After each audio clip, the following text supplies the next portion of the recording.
তো করিলাম তা সে দেখাও হয় না, এই গাড়িটা থাক একটু দেখে আসি। ঠিক মতো পানি দেয় কি জানি ধানে।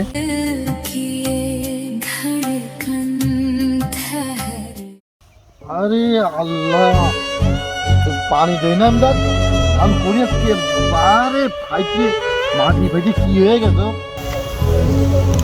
আরে আল্লাহ, ওই জায়গা করিস কি ও পুরায়ে পানি না দিয়ে। ইমদাদ কই যে, ও ইমদাদ, ওই দেখাই কি রে চাচা আবার আমার ডাকতেস কেন? চাচা আসতেছি। ইমদাদ, এই তুই আমার ধানে পানি দিস না, ধানটা পুরাই করেছিস কি ও? ও কাকা, পানি দিনে কয়েস কিটা? আমি তো পানি দিই ঠিক মতো। এই পানি দিস তোর ধানে পুরাস কেন এরকম করে? কাকা তুমি উত্তেজনা হয়ে না, আমি দুটো শেষ একটু ঝামেলা করেছি, ডিজেল পাইনি। আর ডিজেল না পাওয়ার কারণে তোমার ভইতে আমি দুটো শেষ দিইনি কাকা। তাছাড়া কাকা তো তোমার ভইতে আমি পানি দিই ঠিক মতো। তুই কিরাম পানি দিস?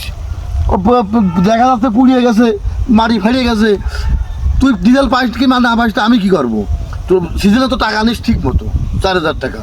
কাকা তোমরা টাকাটাই দেখলে কাকা, আমি ডিজেল নেওয়ার জন্য যে কত পাম্পে গেছি, কোনো পাম্পে আমার ডিজেল দিনি।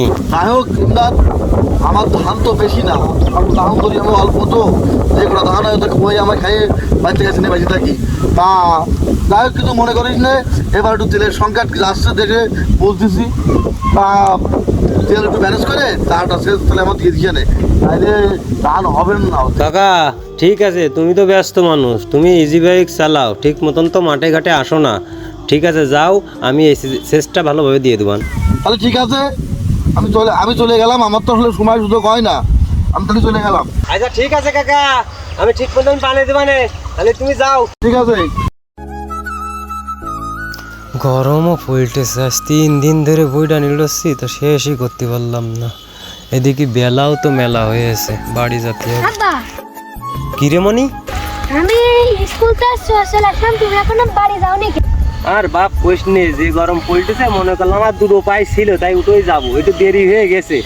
আর জানিস তো গরিব হলি বহুত জ্বালা বাপ। আর স্কুল থেকে এখন আসলি তুই? হ্যাঁ।